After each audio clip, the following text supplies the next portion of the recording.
இந்த கேள்வி how can hunger be eradicated? ஒரு மனிதன் வேலை செய்தால்தான் அவனுடைய பசியை தீர்த்துக் கொள்ள முடியும் என்கிற சூழ்நிலையில் வைத்திருந்தால்தான் அவன் வேலை செய்வான், இல்லையேல் சோம்பேறியாக மாறிவிடுவான் என்று அரசியலிலே முடிவெடுப்பவர்கள் வைத்திருக்கின்ற கருத்தை நாம் விட வேண்டும். உண்மையில பாத்தீங்கன்னா,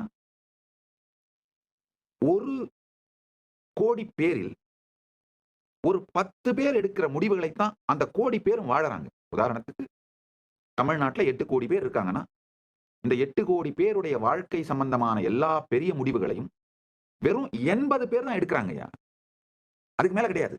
80ங்கிறதே கூட அதிகம். உண்மையில இன்னும் சுருக்கி பார்த்தா 8 பேர் தான் எடுக்கிறாங்க. 1 கோடிக்கு ஒருவர் தான் முடிவெடுக்கிற அந்த மாதிரி ஸ்ட்ரக்சர் தான் நம்முடைய பொலிட்டிக்கல் ஸ்ட்ரக்சர்ங்க. பிராக்டிகலா சொல்லணும்னா, முடிவெடுப்பவர்கள் இந்தியா முழுவதும் 140 கோடி பேர்னா மொத்தமா 140 பேர் தான் டெசிஷன் மேக்கர்ஸ்ங்க. மீதி எல்லாமே அதை எக்ஸிக்யூட் பண்றவங்க தான்.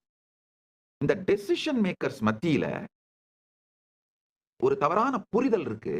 மனிதனை அவன் வேலை செய்தா மட்டும்தான் பசி இல்லாம இருக்க முடியும்ன்ற நிலைமையிலேயே வச்சிருந்தாதான் அவன் வேலை செய்வான், இல்லைன்னா சோம்பேறி ஆயிடுவான், அவனை கட்டுப்படுத்த முடியாது அப்படிங்கிற தவறான புரிதல் நம்முடைய முடிவெடுப்பவர்கள் மத்தியிலிருந்து அழிய வேண்டும்.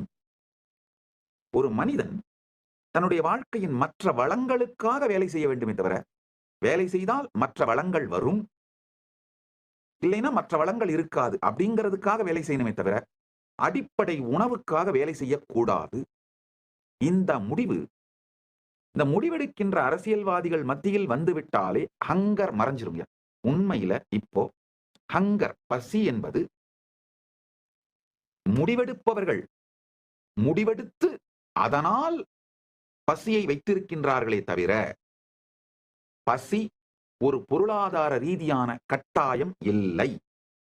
பொருளாதார ரீதியா இந்தியா